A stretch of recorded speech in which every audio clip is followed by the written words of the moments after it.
नवापूर शहरातील शास्त्रीनगर परिसरात झालेल्या घरफोडी प्रकरणाचा छडा लावत नवापूर पोलीस ठाण्याच्या पथकाने 1,52,750 रुपये किमतीचा एवज हस्तगत केला आहे। या प्रकरणी एक विधी संघर्षग्रस्त बालकाला देखील ताब्यात घेतले आहे।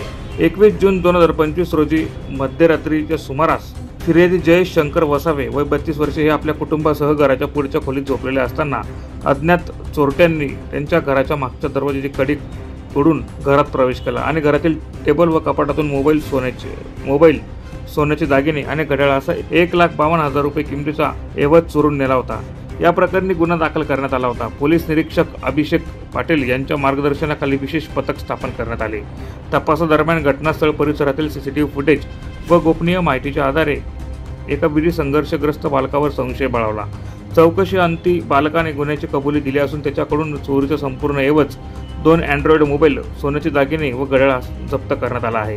ही कारवाई जिल्हा पोलीस अधीक्षक श्रवण दत्त यस, अप्पर पोलीस अधीक्षक आशिष कांबळे व उपविभागीय पोलीस अधिकारी संजय महाजन यांच्या मार्गदर्शनाखाली पोलीस निरीक्षक अभिषेक पाटील, पोलीस उपनिरीक्षक भाऊसाहेब लांडगे, पोलीस हवालदार अमोल जाधव, दिनेश कुमार वसुले, पोलीस शिपाई दिनकर चव्हाण, दिनेश बाविस्कर, संजय गावित, महिला पोलीस नाईक भारती आगळे यांनी केली आहे।